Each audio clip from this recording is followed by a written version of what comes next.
Olá, seja bem-vindo novamente, né? Esse é o segundo vídeo que eu estou fazendo, né? O primeiro vídeo, se você viu, eu espero que tenha gostado. Caso não tenha visto, eu indico que busque, né? Porque eu tratei como se fosse uma introdução, né, para essas videoaulas que eu estou criando, que eu não digo que sejam aulas, né? Apenas instruções mesmo a quem requer, a quem gosta de estudar sobre esse universo espiritualista, em princípio ao universo umbandista, né? E no primeiro vídeo, né, eu tratei de buscar de falar um pouco sobre o kardecismo, o candomblé, a umbanda, a quimbanda e a umbanda, né?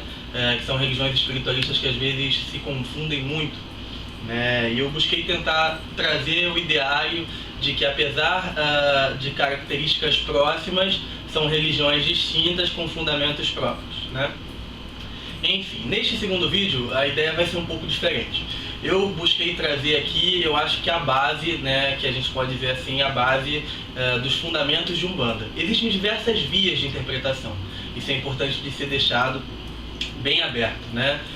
Por exemplo, um sacerdote de Umbanda vai ter às vezes uma visão, apesar de existir um fundamento raiz, existir um fundamento base de Umbanda, a Umbanda também traz alguns pensamentos muito abertos quanto ao conteúdo desta magia, né? Existe até um certo ponto que os fundamentos da Umbanda, né, os fundamentos segundo a via do Caboclo das Sete Encruzilhadas, né, e de Pai Antônio, que era a entidade Preto Velho também, do Zélio de Moraes, estabeleceram, né? Mas existem os pontos também que ficam realmente facultados à interpretação de cada pessoa. E hoje eu vou trazer um pouco sobre o conceito de orixá, né, que eu acho que é o grande mistério para as pessoas, né? Eu não vou me alongar muito, até porque os vídeos muito maçantes, o outro ficou muito maçante talvez por ser muito longo, e acabou que as pessoas talvez não perderam um pouco de interesse. Mas eu vou tentar ser objetivo e claro ao mesmo tempo, tá?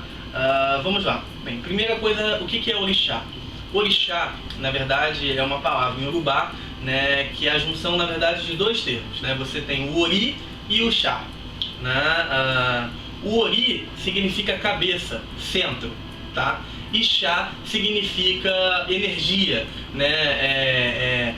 Digamos assim, o respirar, né? Energia que possibilita a vida, ou seja, a junção dessa palavra, orixá, é a energia que possibilita a vida à cabeça, a ori, né? A ori. Então é a energia que possibilita a vida à cabeça. Por isso que diz que a pessoa é filho de tal santo.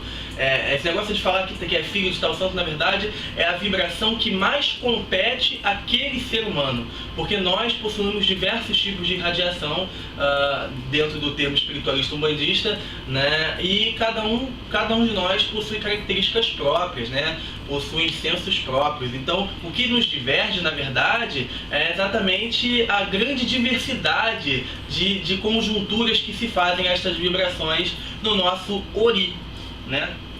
No nosso existir, né?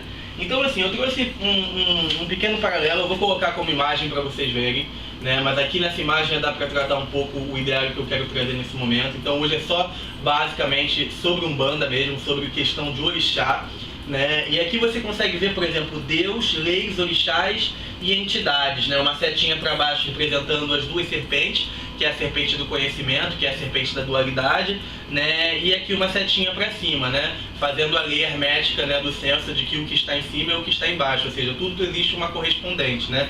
Assim como Deus manda uma mensagem, ele também recebe essa mensagem, né? Mas é importante anexar isso. Deus, as leis que ele fez, que são os grandes mistérios, né? Os orixás, que são os próprios mistérios destas leis, né? São os agentes que fazem proclamar, que fazem efetivar estas leis, né? E as entidades, que é todo o plano espiritual que auxilia as vibrações orixás no contento do exercer destas leis, né? Então isso tem que ficar muito claro.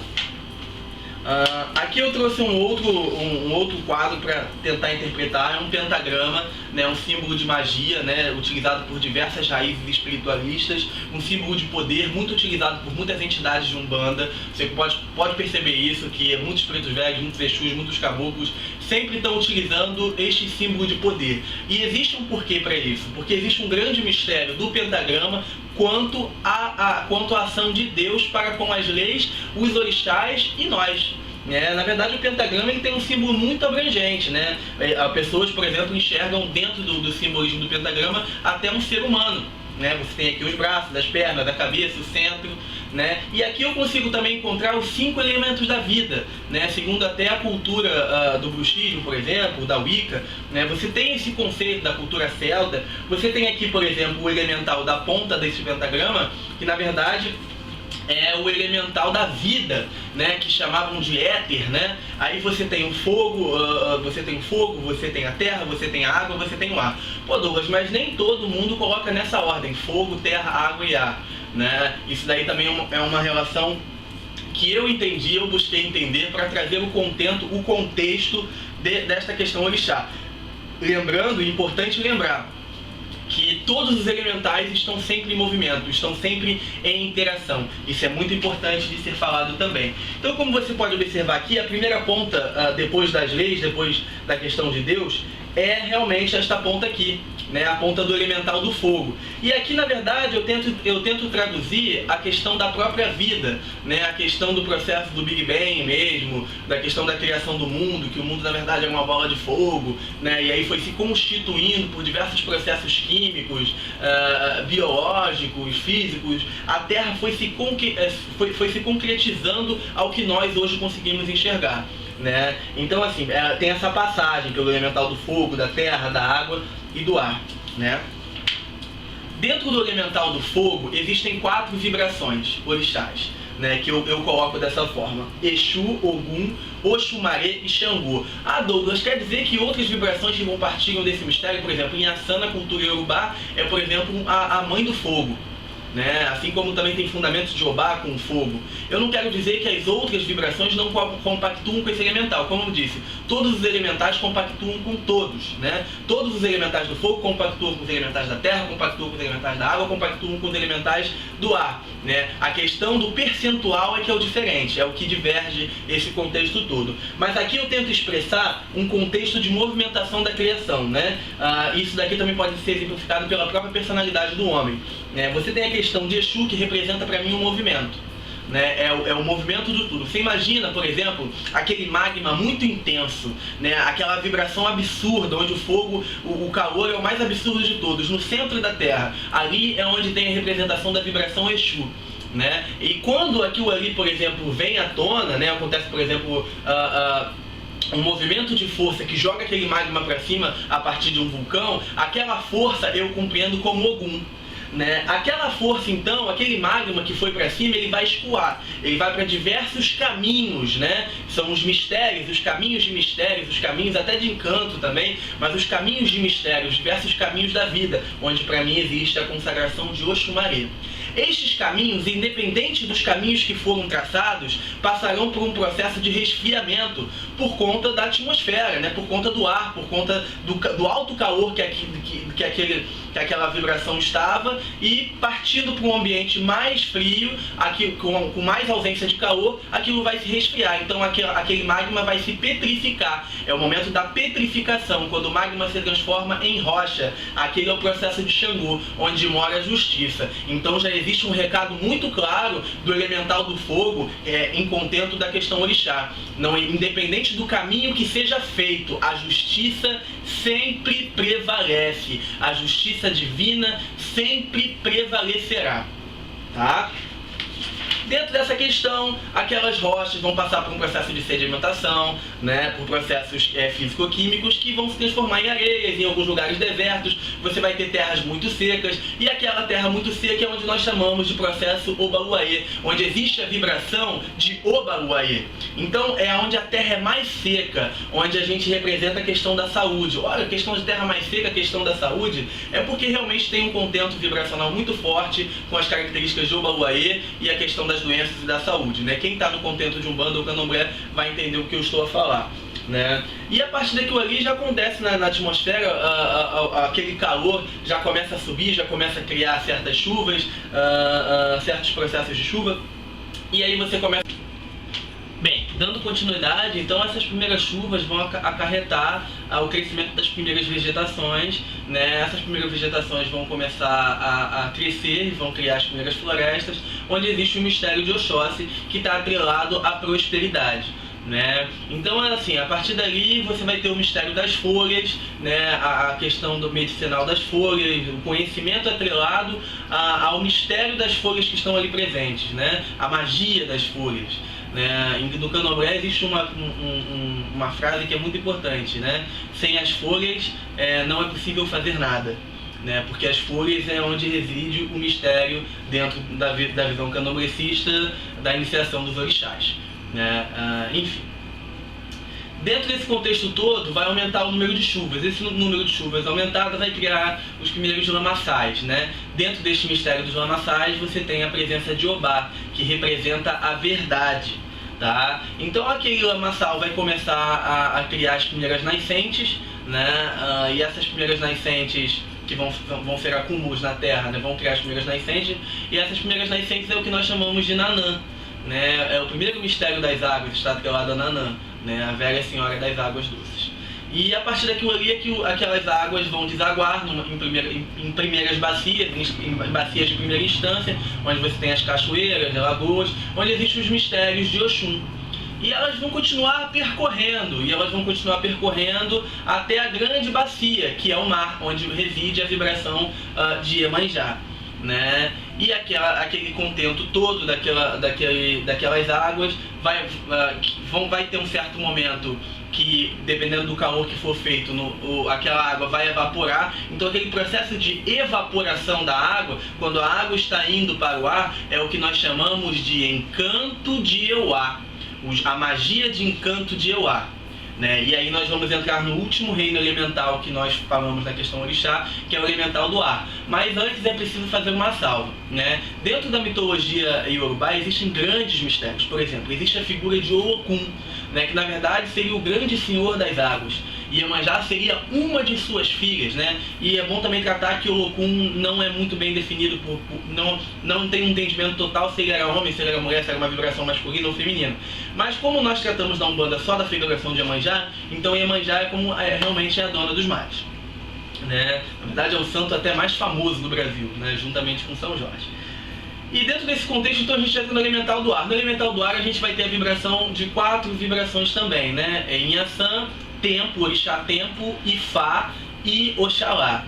Inhaçã representa a liberdade do ar, a liberdade dos movimentos, né? Então aquela água vai ser levada para os 4 cantos do mundo, né? Então Inhaçã é quem leva, quem faz a semeação das sementes, né? Juntamente com o Orixá Tempo, né? Que está relacionado à palavra de poder, fraternidade, a ligação, tudo está interligado, né? Dizem que a Terra está ligada, nós estamos ligados, né? Biologicamente, a Terra está ligada quimicamente e o universo está ligado cosmologicamente, né? Então o tempo, a fraternidade está conectado, tudo está conectado, né? E dentro deste mistério também do ar você tem a presença de Ifá, né? Que fora o grande oráculo, né? Pela figuração de Orumilá, né? No contexto iorubá. Então assim, o dono dos búzios, né? O dono das caídas de búzios, né? Aquele que foi consagrado, né? Por o maior, por Obatalá, né? Por Odumare, né? A figuração que quiser ser feita para que pudesse enxergar os destinos das pessoas,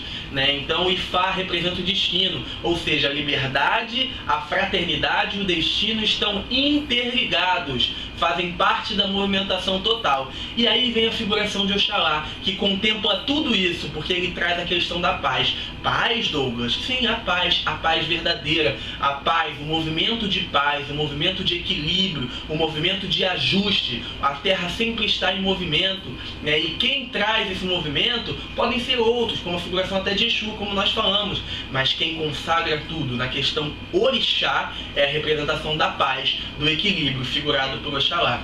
Dizem que existe um tripé, né, na questão orixá, que eu gosto também de falar. Acho interessante essa via, né? Exu é o que mais vibra, é o mais intenso, a irradiação mais frenética, né? E Oxalá é a vibração mais calma, mais tranquila, mais serena. E o meio termo entre os dois é Xangô, que tem o machado, que é aquele que bate pro que é justo, né? Pro que é certo, pro que é correto.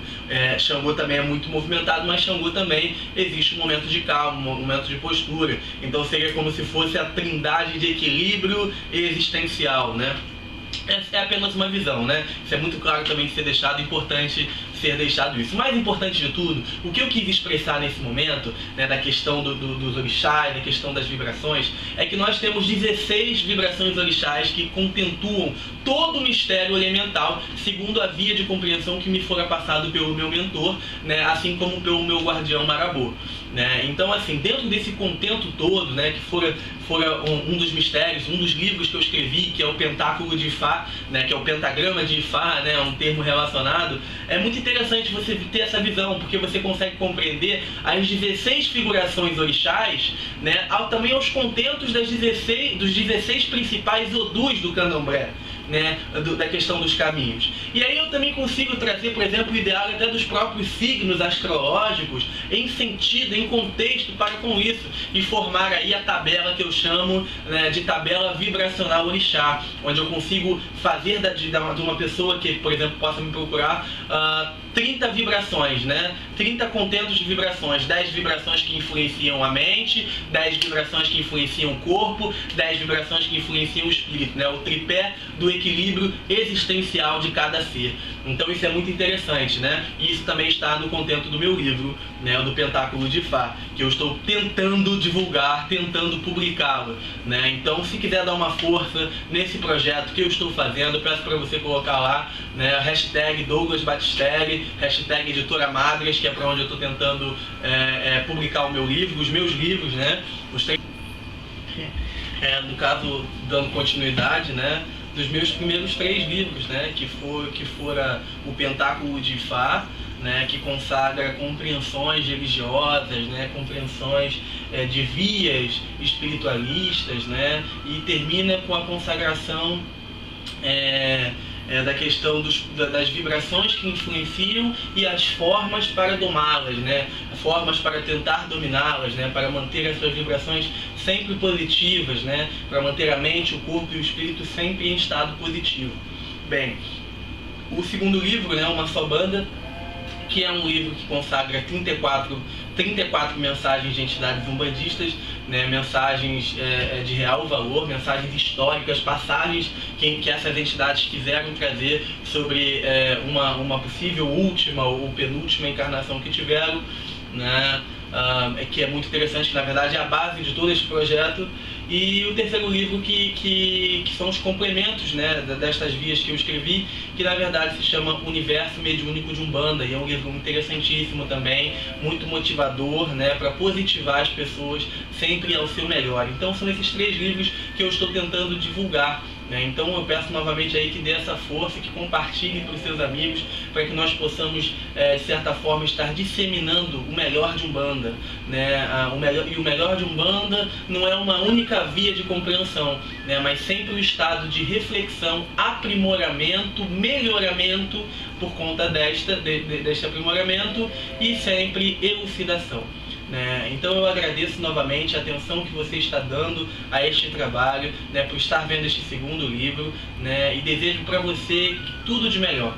Né? Muito obrigado novamente, meu irmão. Peço desculpa pela forma amadora que está sendo feito esse vídeo. Levanta, liga a câmera, vem, fala alguma coisa para você e depois novamente desliga. Mas é assim que as medidas me cabem por hora, né? E eu estou fazendo, pode ter certeza, com todo o amor possível. Eu gostaria de deixar uma mensagem final para este segundo vídeo, né, de compreensão, que é a seguinte: o verdadeiro poder só é concedido para aquele que compreende o amor. Né? Essa foi a frase deixada pelo meu mentor, né, pelo mentor Miguel, que consagra toda a obra destes 3 livros, que felizmente eu consegui escrever neste ano que passou. E realmente isso é uma verdade. Não se importe com aquele que lhe deseja mal, não se importe com aquele que é invejoso, não se importe com medidas de magia negativa que tentem lhe rogar. Importe-se com o que você tem aqui dentro, com as certezas que você leva. E eu tenho certeza que esta fé, este positivismo lhe levará às alturas, lhe blindará, deixará você ausente de toda dificuldade que possam tentar lhe rogar. Pois não existe força maior que o amor, e o amor tudo consagra, tudo faz, tudo transforma, tudo é. Muito obrigado, uma paz profunda para você e fique com Deus, que nossos orixás, que estes elementais possam sempre nos abençoar. Namastê.